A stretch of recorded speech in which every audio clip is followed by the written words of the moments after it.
500 साल पुराना मिट्टी में दबा रहस्यमयी जहाज, और जब डायमंड माइन में खुदाई हुई तो सामने आया सोना, चांदी, हाथी दांत और ऐसा खजाना जिसने इतिहासकारों को भी हैरान कर दिया। लेकिन सबसे बड़ा सवाल आज भी अनसुलझा है, जहाज के 200 नाविक आखिर गए कहां? रेत के नीचे छिपा 500 साल पुराना खजाना।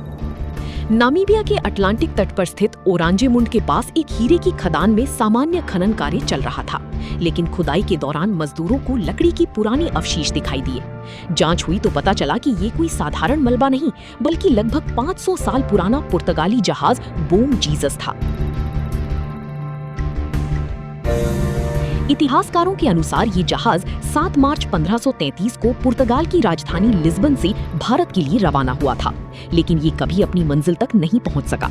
माना जाता है कि भीषण समुद्री तूफान ने इसे नामीबिया के तट पर ला पटका, जहां रेगिस्तान की सूखी रेत ने इसे सदियों तक सुरक्षित रखा।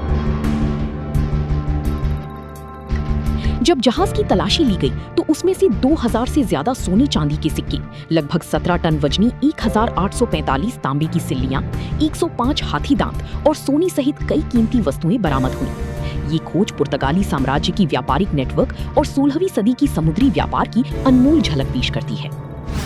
जहाज मिल गया, लेकिन 200 लोग कहां गए?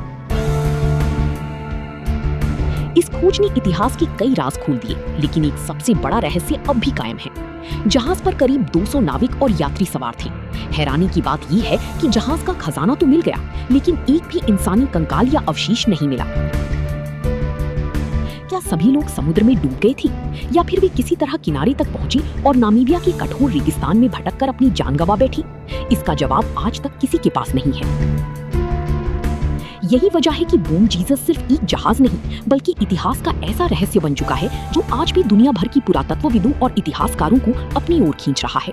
शायद आने वाले समय में नई खोजी इस 500 साल पुरानी रहस्य से भी पर्दा उठा दे।